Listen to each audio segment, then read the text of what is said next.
to your seats. Maybe something else.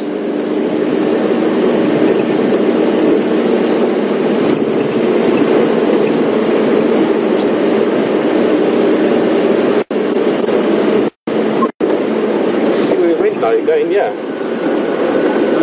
Oh, there he goes, there he goes. I see the vehicle. I think that's either Aubrey or Andrew. I can hear them a little bit, but I can't speak to them.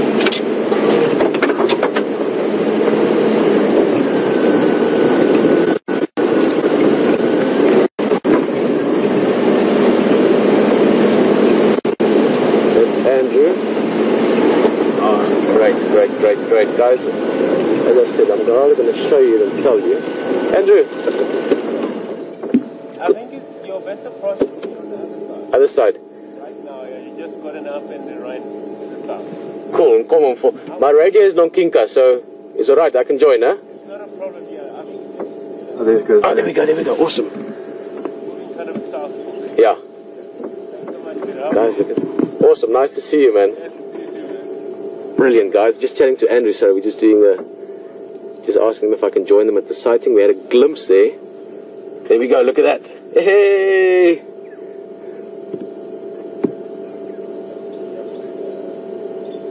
Oh, my first leopard since we're back.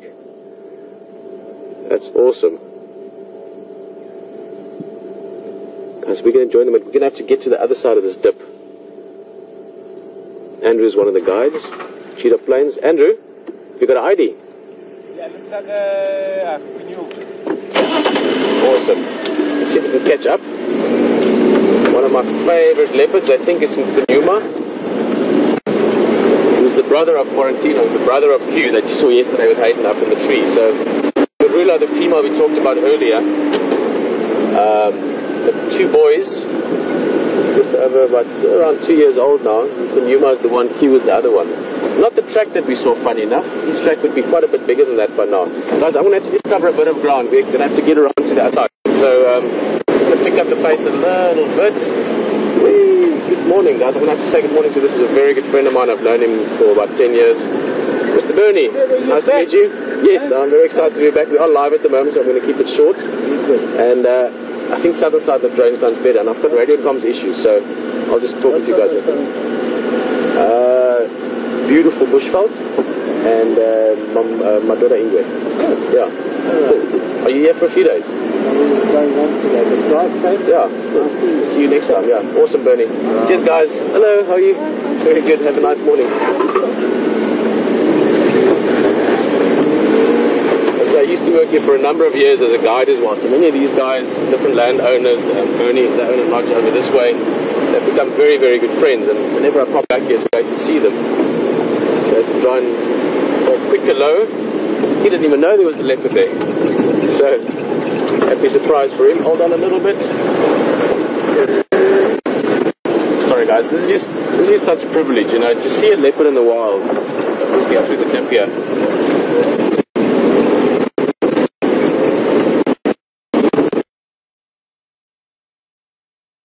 It's beautiful game. They see maybe 2 or 3 leopards in a year.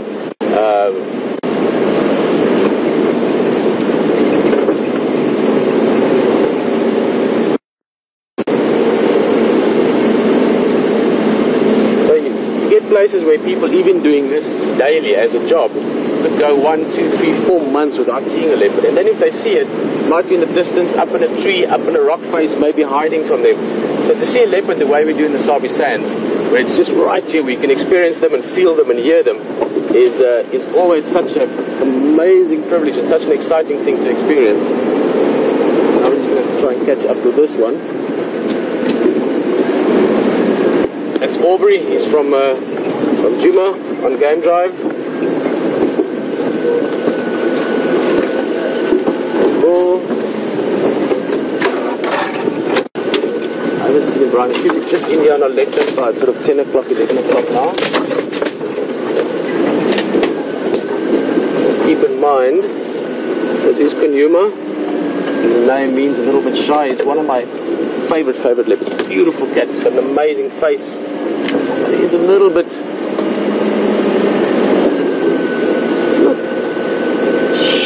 necessarily, but he can be a bit elusive if he wants to be. Sit for a bit. So he does have this drainage line that he can move in as well. So he's got great cover here, great leopard sort of habitat or terrain to move through. The poker noses in here.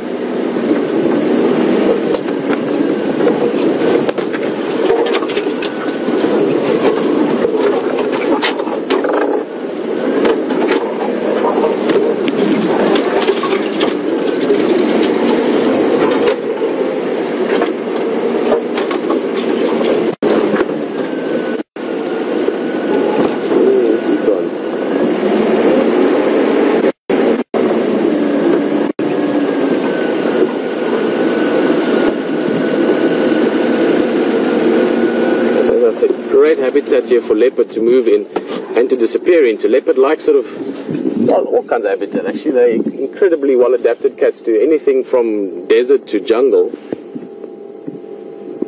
But when they've got good cover, they can move through it like wind.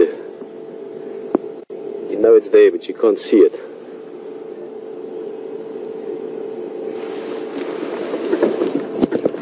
The last direction Aubrey and his tracker, William, were pointing in was about here.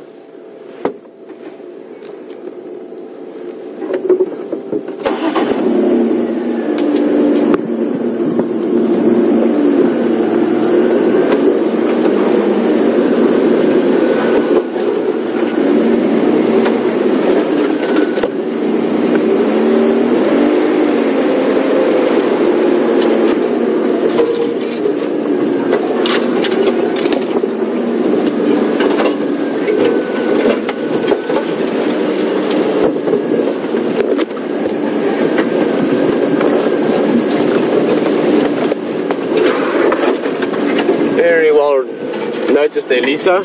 It's the benefit of having been on a few drives, huh? I didn't want to mention it earlier because the view was so brief, but Lisa just mentioning that it looks like he's got a very full belly, and definitely agree on that. So I think he's had a meal maybe last night. Need to find him again now. But yes, Lisa, definitely agree. I do think he's been eating. But we might have a little bit of bad signal. We're going to have to dip the antenna. We're also in a lowish area, so if we disappear or break up, don't worry. We will sort of even out again. That's the beauty of being live and the challenge of being in the bush. So just stick with us. We're going to find this leopard again.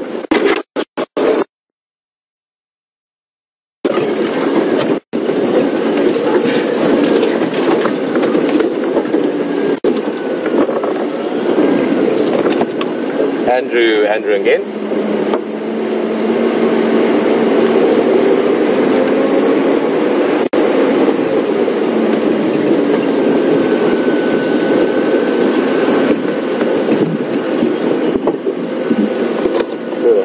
Bernie and them.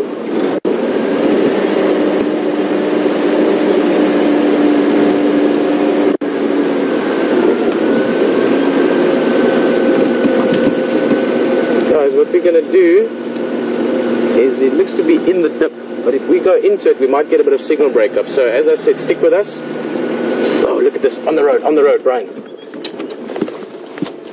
Oh, just look at that.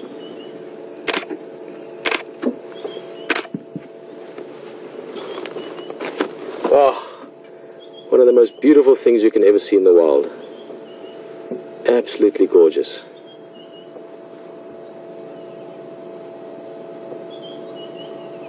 I love their tails. Leopard's tails is like a little message of, you know, what they're feeling like, what they're thinking of. You can see excitement there, you can see annoyance there, you can see, look at that little twitch of the tail, just look at that. He's looking at something. Even though, as Lisa mentioned, he's got a full belly. Just the way he's moving, the habitat he's moving through, this is a great opportunity for him to possibly hunt again. Leopards are extremely opportunistic, like all predators. Alright, I've got a little place we can get into here before it gets very, very tricky terrain, but who is that? My favorite young male leopard in the area. Kunyuma sort of stole my heart last time. After we had to spend a bit of time almost to habituate him to us, to get him used to us. taken one of my all-time favorite leopard pictures actually of him while we were doing that. Okay, this is very tough terrain. You can get in here for a ways and then it's going to get too thick. There's a squirrel calling. Squirrels don't like leopards because leopards like squirrels. You can often use them to find leopard as well. Right, it should be somewhere just here, huh?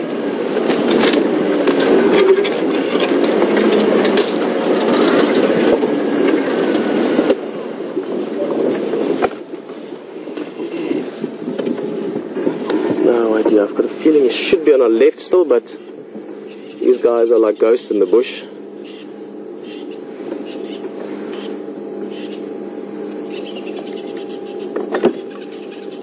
Bernie, do you read?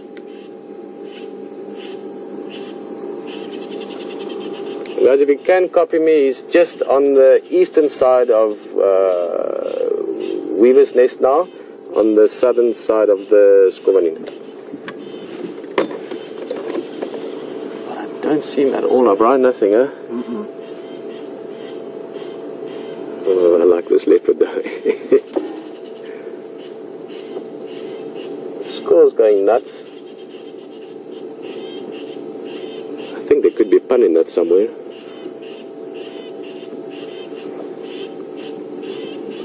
Come on, it's got to be just here on the left.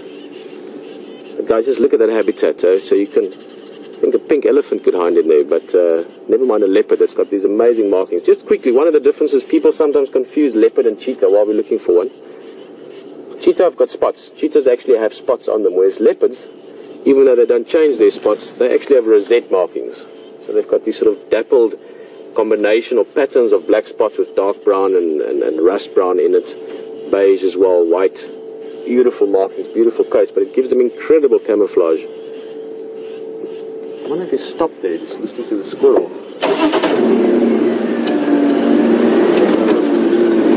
Let's try this.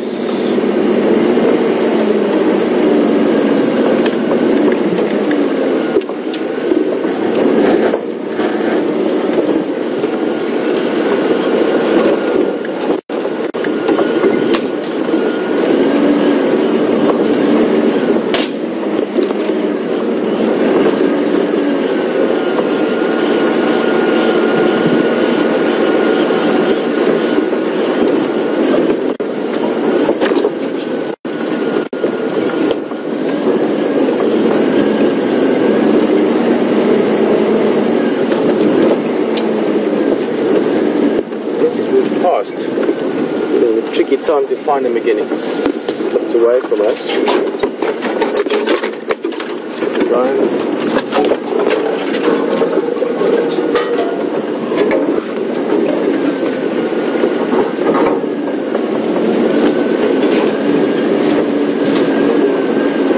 Come on, Kunyuma.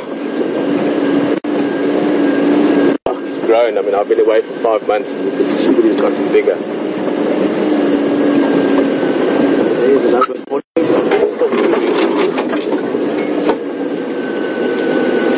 guys, here's the plan. We really have to consider the habitat here. It just gets thicker as we go in here. And there's no ways we'll keep up with any leopard, never mind one that does tend to be a little bit evasive or elusive. We're going to go into the other side of this drainage line. There is a road and we can go over to this side. Try and first find him again and then keep up with him until we can get closer again. That I think is the prudent plan for the moment. Hold on, we're going to go that side.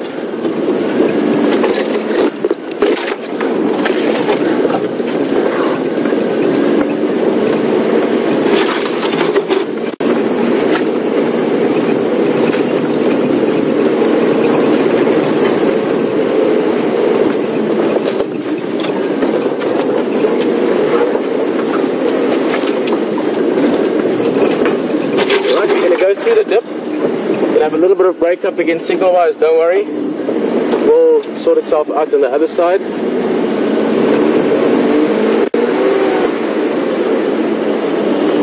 So he was literally in the sort of very edge of the Skovanin in itself for the drainage line.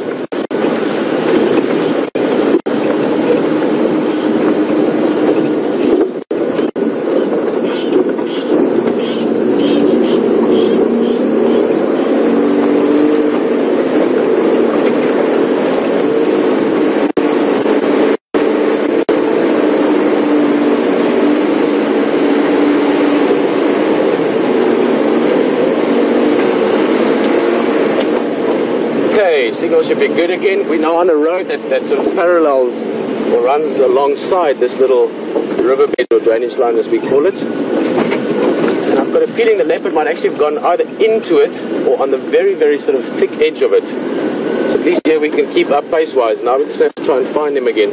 And the best way to do that would be to use other helpers. The squirrel is still calling, but now squirrels, once he's seen the leopard, he will keep calling even though it's moved past, just to make sure that everything else knows there's a leopard around. I heard a bird alarm call, and then we just need very sharp eyes and a good bit of luck, and we'll find him again.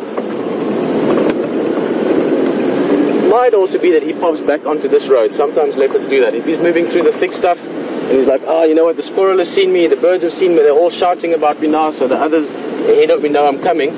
What they do sometimes is they stop that sort of, you know, zigzag, jigga kind of movement through the bush, and they pop back on the road and they cover some ground. So we look for his tracks as well.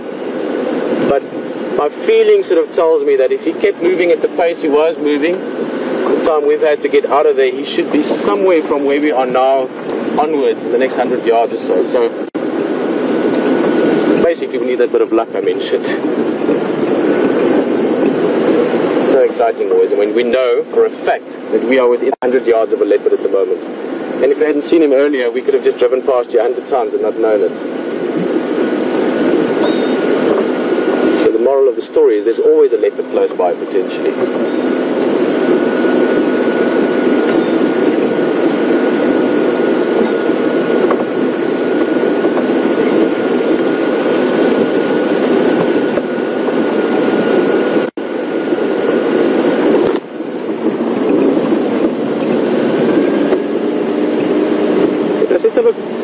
Still, it would be great to find this leopard again, and his tracks hasn't come out, so he hasn't come onto the road, so it means he is still moving through that drainage line. I'm just going to turn around up front. We can do one more run back. If we see him, we see him. If we don't, Hayden has found some antelope we're going to look at,